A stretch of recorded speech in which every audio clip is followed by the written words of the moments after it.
চাঁদের বুকে ছুটে চলেছে ট্রেন। হ্যাঁ, ভাবতে অবাক লাগলেও সেরকম পরিকল্পনাই করছে নাসা। পৃথিবীর মানুষ দীর্ঘদিন ধরেই চাঁদ নিয়ে গবেষণা করে চলেছেন। আমেরিকা প্রথম চাঁদে মহাকাশচারী পাঠিয়েছিলেন। আগামী দিনে আবার নাসার হাত ধরেই চাঁদে পা রাখার পরিকল্পনা করছে মানুষ। নাসা সম্পূর্ণ এক নতুন পরিকল্পনার কথা ঘোষণা করেছেন, যা বিজ্ঞানী মহলে সাড়া ফেলে দিয়েছে। তারা জানিয়েছেন চাঁদে তারা আস্ত রেল স্টেশন তৈরি করতে আগ্রহী। সেই মতো চিন্তাভাবনাও শুরু হয়েছে। মার্কিন গবেষণা সংস্থা নাসা চায় মানুষ যেন চাঁদের বুকে দীর্ঘ দূরত্ব ভ্রমণ করতে পারে।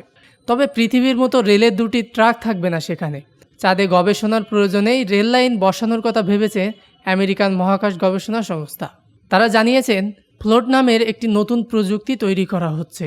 বিজ্ঞানীরা আশা করছেন যে এটি চাঁদে মিশনের সময় নভোচারীদের জন্য একটি নতুন দিগন্ত উন্মোচন করবে। চুম্বকচালিত এই রেলপথের অর্থায়ন বাড়িয়েছে নাসা। এই পরিকল্পনাটি একটি কল্পবিজ্ঞানের চলচ্চিত্রের মতো হলেও নাসার জেট প্রোপালশন ল্যাবরেটরি দ্বারা পরিচালিত হচ্ছে এই প্রজেক্ট। নাসার পরিকল্পনা অনুযায়ী নমনীয় ত্রিস্তরীয় ফিল্ম ট্র্যাক পেতে দেওয়া হবে চাঁদের মাটিতে। তাতে ম্যাগনেটিক ল্যাটিভেশন পদ্ধতি ব্যবহার করে চলবে এই ট্রেন। সেগুলি শুধু ফিল্ম ট্র্যাকের উপরই ভাসবে। চাঁদের মাটির ধুলোবালি সরিয়ে দেবে রোবট। চন্দ্র রেল ব্যবস্থা আগামী দশকের মধ্যে চালু হতে পারে।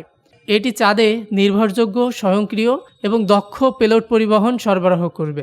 নাসার রোবোটিক্স ইঞ্জিনিয়ার ইথান স্কলার এই প্রকল্পের নেতৃত্ব দিচ্ছেন।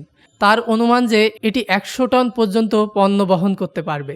তিনি আরও ব্যাখ্যা করেছেন ট্রেনের যে চাকা তা ট্রাকের উপর দিয়ে উড়ে উড়ে এগিয়ে যাবে। এই রোবটগুলি কার্ড বসানো হবে এবং প্রতি ঘন্টায় 1.61 কিলোমিটার বেগে চলাচল করবে।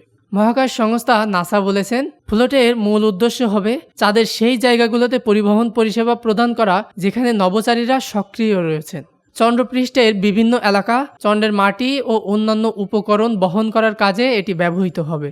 এছাড়াও মহাকাশযান অবতরণ করবে যে এলাকায়, সেখান থেকে বৃহৎ লোড সামগ্রী ও সরঞ্জাম পরিবহন করবে এটি।